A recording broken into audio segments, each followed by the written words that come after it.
Finally, we have this one is great. We have a star from Daphne and Velma, Miss Sarah Gilman, Indeed. who wore orange to the interview. She actually wore orange, so she had that little bit of Velma in her. And now she was a Disney actress. Sadly, I didn't get the questions didn't go around enough. I didn't get to ask her, does she still have her lifetime passes to Disney? So she can just go whenever she wants. But to hear her talk about Velma, how she kind of created Velma, what she brought to the role is really, really fun. It's really nice. It's really cool hearing the actor talk about how they create the character. Are you still with me? Yes. Okay.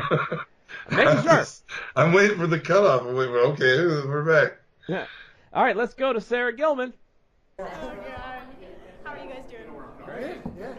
How are you enjoying Chicago? I love it. I mean, we just got in yesterday, so we haven't had much time to explore. Hopefully I want to come back. We got to see the bean, the gigantic bean. So I saw the bean, I ate really good seafood. I thought she was going to say pizza. No. You gotta get an Italian beef sandwich. Italian beef sandwich. Italian beef sandwich. That's just a lot of food to eat before I leave tomorrow. It's Chicago. I really want a deep dish pizza. I'm digging for it. But everybody's like, it's so cold, and it is really cold. But everybody from Chicago is like, it's so warm. That's true. It's And colder then- than it should be, but it is warmer than it Yeah, and I'm over here like with frostbite, so it's just a really weird dynamic. Bye, thank you. Thank you so much. It was so great. Oh, thank you. Okay, have a good one.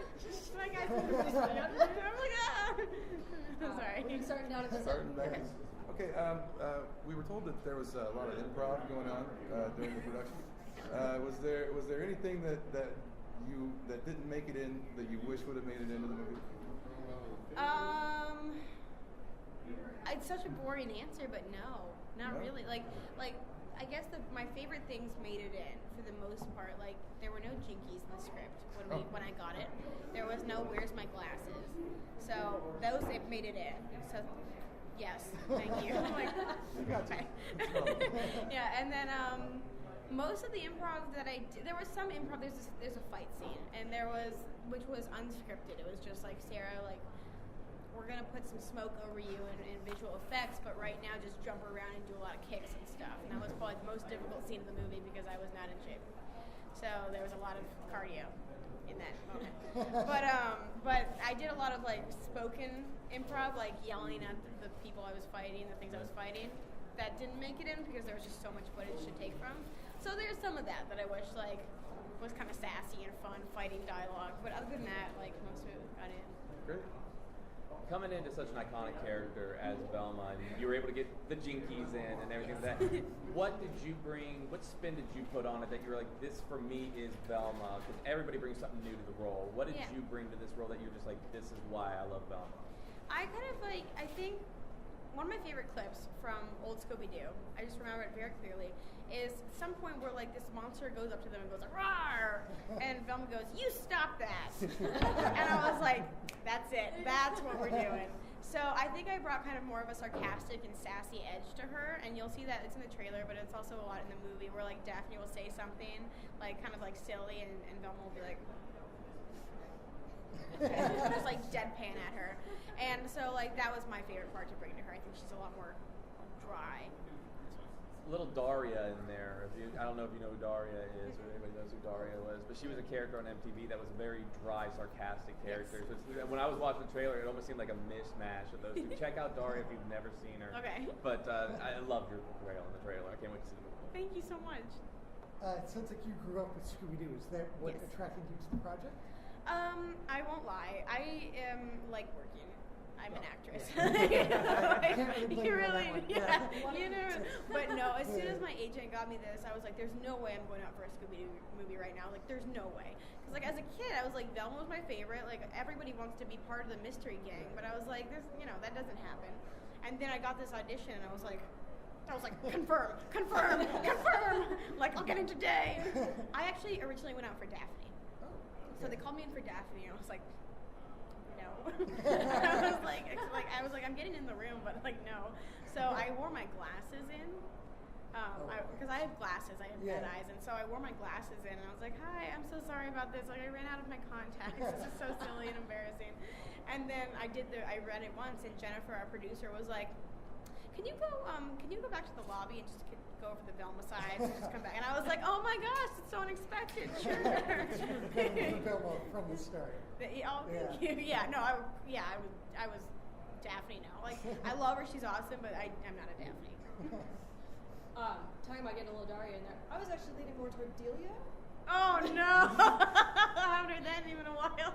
Listen, I was a fan. I had to bring it up. Oh my gosh, thank you. That show did not get enough love. I love you. I didn't do it on Disney Channel, guys.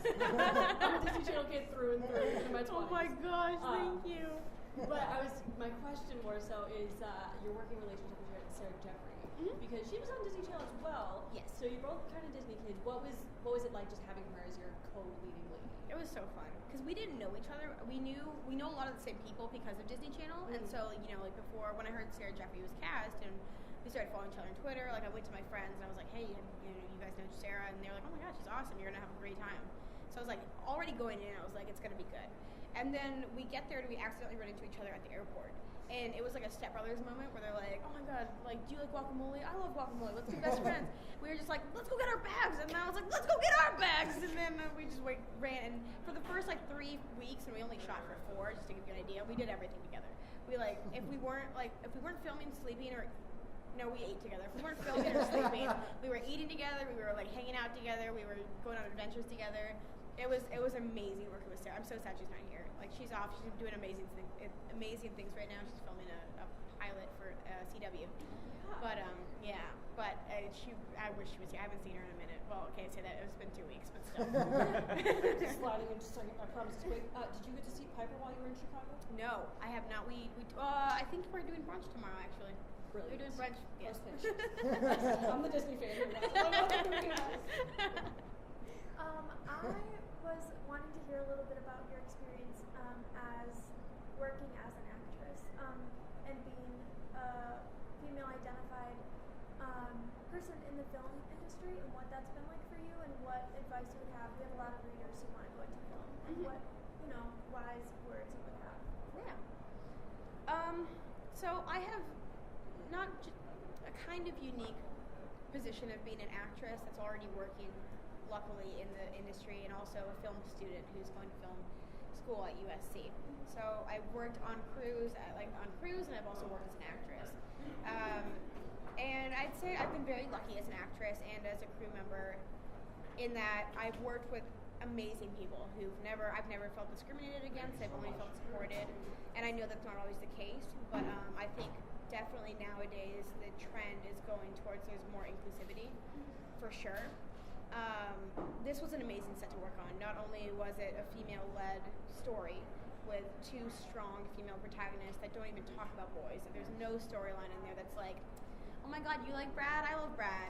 Wait, you like Brad? Ah!" Like, conflict. No, it has nothing to do with Brad or boy.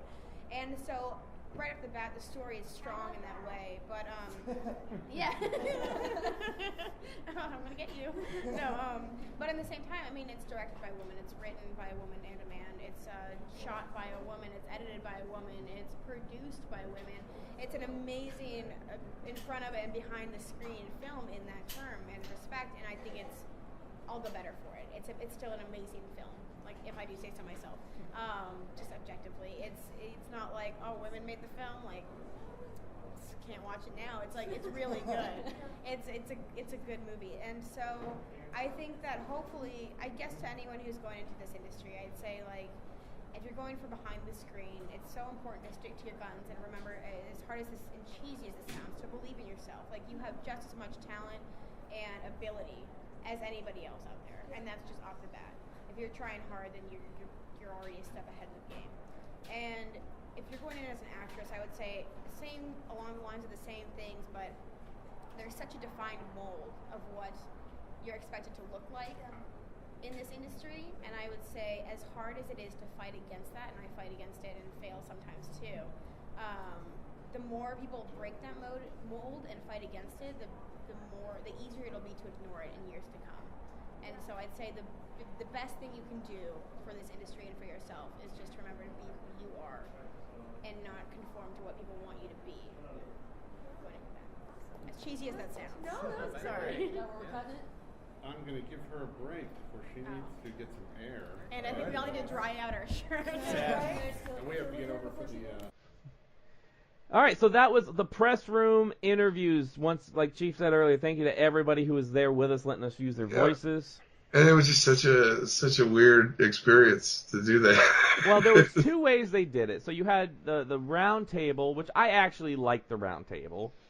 Yeah, it was way more comfortable than the other way they were doing it. Then you had a press line, and the press line were the ones that had they had their camera set up and they had their microphone set up. And honestly, I like the more sit down, relaxed attitude because the producers and the actors got to sit down. They were more relaxed. We do audio; those are video. Yeah. Vlogs and stuff that were doing that. But we're an audio show, so I didn't see the need to stand up with a camera and do it. Yeah. But Daphne and Velma will be on video here soon from Warner Brothers. Make sure you check it out. It's not like your normal Scooby-Doo movie, but it's still pretty fun. They actually held the premiere of it there. Sadly, we had other things we had to do. We weren't able to go to the premiere for that. Because we had other. Yeah, I didn't know they had the premiere. Yeah, it was like right. It was like right after the interview, but I think we had to run down to like something else that we were doing. Yeah, I think that's when we were trying to find Jerry Duggan. Yeah, I think we're trying to get up with him, which we're going to try to get him on the show proper. Yeah, he's a really cool guy. He's another guy that really him and Humberto Ramos. They both. They had a lot of shit going on. They had people coming and going, and they had different panels and shit they were doing. So they really did try to get us in. So they were very cool. We just didn't get them on. Yeah, but great people all around. Everybody that we were able to sit down, interview, talk to. Just thank you so much for everything. Everybody was fantastic. Everybody was so nice, and I can't wait to see next year what we're gonna get. Because it'll be a whole new slew of interviews next year. Oh yeah, well hopefully it will get back to the management of some of the autograph people that they should open up for press. Yeah. Because that whole group of the A-listers or whatever, they were completely immune to press for some reason. But so maybe we'll get some somebody like that on the show if they decide to do press. We missed out on the Tom Kenny. Like nobody was doing it. So yeah, hopefully next year we'll have it. But if not, we're going to bring you more great interviews, just like you just heard over the last 2 weeks. That just shows you how cool the people at Warner Brothers were, and how cool Lloyd is, and how cool the people that did do interviews are. I mean, they were, I'm sure, just as busy or busier than Dave Bautista. Yeah. And were able to, do press. But so very cool of them and all that craziness at that con to be able to do something like that. Yeah.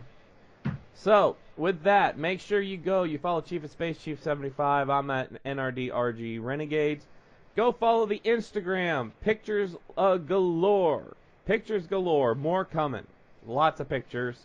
And YouTube, because we are talking about what our next commentary will be, where we're playing some ideas around. Chiefs watched some good ones. I've watched some good ones. Which ones are we going to do? Oh, we got Amazon Prime is a gold mine if we can figure that shit out. It's a freaking gold mine. Scorpion Thunderbolt. Thunderbolt. Anything with Richard Harrison in it is brilliant. Brilliant. Godfrey Ho movies. Yeah. So, Crystal will tell you all the places that we're at. The Nerd Rage Renegades are on the air every Wednesday on Podbean, Stitcher, Player FM, iTunes, Google Play, and every Thursday on GamingRebellion.com, Filling the Void Podcast Network, and now iHeartRadio. Filling the Void. So with that, this is Clive Anderson saying good night. Good night, everybody.